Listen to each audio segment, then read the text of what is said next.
Muito bem, pessoal. Vamos nós vídeo aqui, cara, de História Provinha do ano de 2024. Quem fala você aqui é o professor Luciano Chambinho, do cursinho pré-vestibular Médica Cachoeirinha. Então vem comigo, vamos mais uma questão.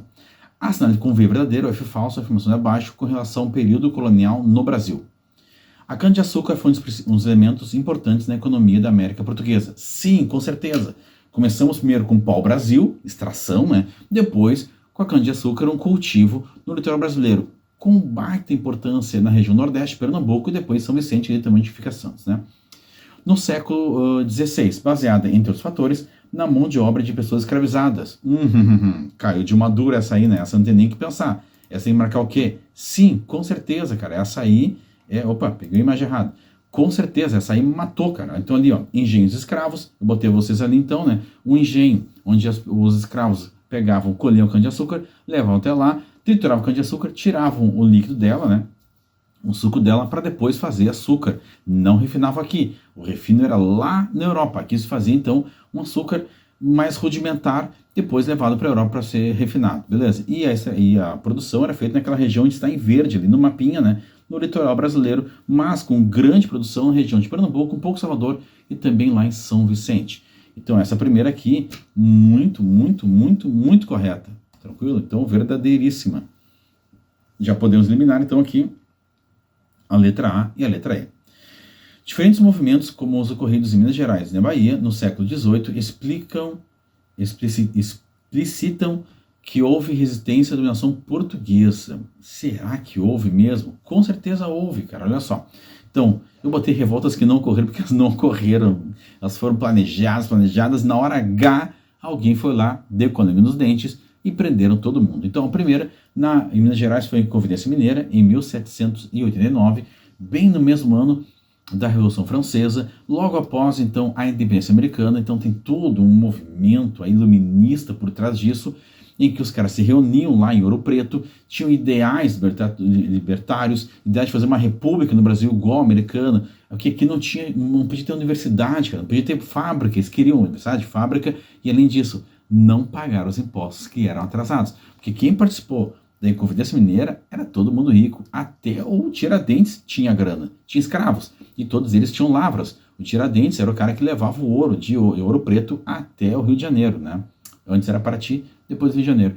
Então, teoricamente, aqui tu tem uma situação de pessoas com grana que não queriam pagar os impostos atrasados, a derrama que era cobrada pelo reino de Portugal, que faltava grana, Portugal queria cada vez mais dinheiro, quer dizer, eles mantinham um nível de dinheiro que eles queriam todo ano, ouro, né? Só que o ouro vinha caindo em Minas Gerais, a produção vinha caindo, eles não tinham produção de ouro para pagar o que Portugal queria, e os caras começaram a acharcar todo mundo. Então os caras, vem cá, tá pagando lá para os carinhas de Portugal, vamos fazer um país novo aqui. Os americanos fizeram, vamos nós então. Mas deu errado, alguém denunciou e o Tiradentes pagou o pato, foi levado ao Rio de Janeiro, foi morto lá, esquartejado, e trouxeram os pedacinhos para toda Minas Gerais. Cara. Então, não aconteceu a Revolução. E a Conjuração Baiana ocorreu por quê? Em 1798, com muita influência da independência do Haiti, a Bahia, cara, é um estado pobre na época, a cana já não dava tanto dinheiro, o reino de Portugal cobrava mais impostos ainda, começou a obrigar os caras a plantar coisas que eles não queriam plantar lá para poder abastecer as pessoas, os latifundiários não estavam muito afim disso, começou um processo dentro de Salvador de insatisfação muito grande, e aí, por isso que ela é a Conjuração Baiana, ou Revolta dos Alfaiates também, que eles chamam, né, porque enquanto que a mineira foi da elite fazendo, na Baiana foi pessoas mais pobres, e o Cipriano Barata, um médico que foi formado em Coimbra, também auxiliou nisso aí, só que na Baiana eles faziam panfletos dizendo que ia vir a liberdade, que a república estava por vir, e os caras pegaram da coroa portuguesa, pegaram um panfleto desse, quem são esses loucos aqui, e mandou prender todo mundo, certo? Então tu tem muito na Baiana a atuação de ex-escravos, né, negros, que trabalhavam como alfaiates, sapateiros e tudo mais, então de uma classe social um pouco mais baixa, e o Cipriano Barata, uma classe social mais alta, até ele sempre foi muito conhecido, depois começou a vir ali o Luiz Dantas, Manuel Faustino, Luiz Gonzaga e o João de Deus, que também tinha dois que eram soldados, dois sapateiros, e todos atuaram nessa jogada em prol da liberdade da Bahia. Sempre era revoluções emancipatórias, de liberdade, de formar um novo país, e as duas não aconteceram, foram pegas antes, e as pessoas foram presas antes de acontecer a Revolução. Então, né, está certa a segunda afirmação aqui, ela é verdadeira, tá? Eles não queriam mais a dominação portuguesa, eles queriam emancipação, um novo país, cada um com a sua ideia diferente. Show de bola? Então, as duas primeiras são verdadeiras, eliminamos a letra D, ficamos com B ou C. A coroa portuguesa, agora vem a terceira, né? No século XVIII, com a extração de ouro nas Minas Gerais e o aumento da fiscalização, Vem cá, a gente mora em que país? Em que país tu tá morando? Se me falar que tu tá morando na Suíça, show de bola. Mas tu mora no Brasil, cara. Aumento da fiscalização, ó as taxinhas da Shopee aí, né, tá? Conseguiu banir o contrabando nas terras dominadas. Cara, não tem mais contrabando no Brasil. O Brasil sempre foi um país de contrabando. Tanto que, para levar o ouro das Minas Gerais, de Ouro Preto, até Paraty no início, depois Rio de Janeiro, o ouro tinha que passar pelas casas de fundição, que gerou uma revolta do Felipe de Santos, lá em comecinho de 1700. O que era uma casa de fundição? O cara extraiu o ouro das lavras do rio, levava esse ouro até uma casa de fundição, lá esse ouro era derretido, fundido, colocado num molde, e nesse molde se pagava o quinto, por isso que tem o quinto, que é 20%, o quinto dos infernos, por isso que é quinto dos infernos. Então se pagava o quinto, que é esse imposto para a coroa portuguesa, então 4 quintos, né, 80% ficava com o lavrador e 20% ficava com a coroa, que naquela época o imposto era de 20%. Ainda bem que hoje é muito mais barato nosso imposto, né? Só tu acredita e eu, né? Muito bem, tá? E aí esse imposto era cobrado na largada, ali em Ouro Preto, em alguns outros pontos depois. Então, para tu poder passar para essas casas de fundição, tu tinha que vir com esse ouro em lingote. Tu já pagou o imposto e vindo no lingote com o brasão da coroa portuguesa, tu passava sem pagar imposto mais. Se viesse o ouro em pó, tu pagava o imposto ali. E o brasileiro, né, muito malandro, começou a fazer o quê? Santo do pau oco. Qual era a jogada, né? Pegava-se um santo, tá bem em cima de mim aqui, cavava o santo por dentro, tirava a madeira, enchia de ouro, fechava aquela parte de trás e fazia uma procissão. E essa procissão sempre ia de uma igreja para outra, passando pela casa de fundição. E quando passava por ela, passava o ouro dentro da imagem, não pagava imposto. Por isso que a gente chama de santo do pau oco.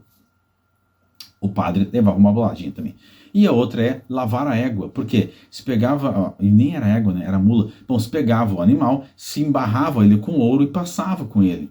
Então quem olhasse era um animal embarrado, mas tinha ouro no animal. Deixava passar, lavava o animal, esse ouro caía com barro no chão, voltava a peneirar esse ouro, peneirar não, mas a extrair esse ouro, e aí tu voltava a ter o ouro em pó e seguia caminho. Próximo a outra casa de fundição, barrava a égua de novo, passava, por isso que é lavar a égua, ou lavar, né, o cavalo, ou a mula, que seja, né. Então são formas de fazer contrabando de ouro lá em 1700 e catatal.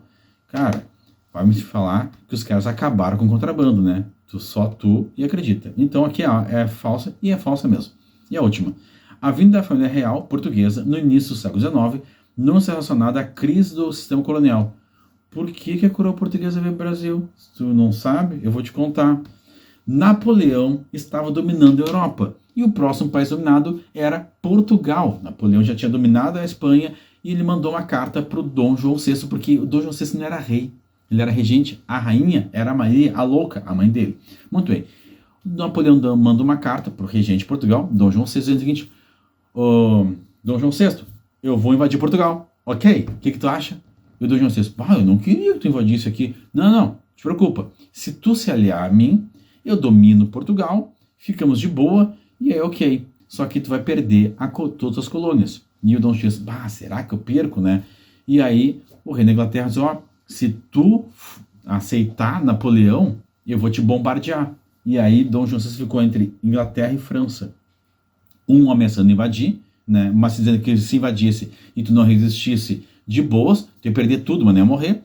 E o inglês, assim, se tu deixar invadir e não fazer nada, eu te bombardeio e te mato. E ele ficou, para onde é que eu vou? E ficou umas semanas enrolando Napoleão. Aí Napoleão disse o seguinte, eu vou invadir mesmo e que se exploda. E aí Dom João VI, pega todo mundo, bota nos barcos ingleses e vão fugir para onde? O mais longe possível, o Brasil. Então, cara, Dom João VI veio fugir do Brasil. Vai parar primeiro em Salvador, que era muito próximo ainda da França, e desce mais para o Rio de Janeiro, que era bem longe da França. Muito mais guardada a cidade, tem mais de Guanabara para proteger. E aí eles explode de Portugal, vem embora, Napoleão invade Portugal, Inglaterra defende Dom João VI aqui no Brasil, Napoleão nunca tentou vir ao Brasil pegar ele, porque não queria o Brasil, ele queria Portugal, na verdade, certo? Queria a Europa, e logicamente que a questão está errada. Aqui Napoleão, ele não foi ele, mas vamos dizer, entrando em Portugal, e aqui o Dom João VI chegando de uma forma simpática, querida, amável, né? Coitado das pessoas também, no Rio de Janeiro, certo? Com uma roupa pesadíssima, no verão, Rio 40 graus. Cara, então, né, poxa vida, o fedor pegando firme, tá? Então aqui temos a falsa.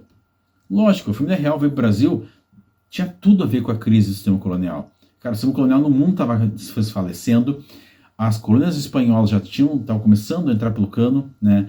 E a crise do antigo regime. Por que crise do antigo regime? Napoleão não era um rei, não era do antigo regime, do absolutismo. Na verdade, Napoleão dominou a França após a Revolução Francesa, que tirou e decapitou um rei. Então, o antigo regime já morreu na França, na Revolução Francesa. E Napoleão tomou aquele período vago ali, que ficou pós-Revolução Francesa, que ninguém sabia o que fazer. Ele foi lá e, pum, com o mão de ferro dominou. Então, as casas reais europeias estão tudo caindo na mão do Napoleão. Então, o antigo regime estava se desfalecendo, né? E aí, Napoleão dominou. Então, existiu uma crise do antigo regime. E ali é falsa, e tu pode marcar lindamente a letra C de chambinho na questão. Certo, pessoal? Bom, espero que vocês tenham gostado da questãozinha, bem legal, né? Então, curtam o vídeo aqui, me sigam aqui no YouTube, se inscrevam no meu canal também lá no Instagram, no TikTok e tudo mais, né? E nos vemos nos próximos vídeos de Química, Física, História, Geografia, Biologia, Matemática que seja. Um beijo, abraço e até a próxima. Isso aí, tchau, tchau.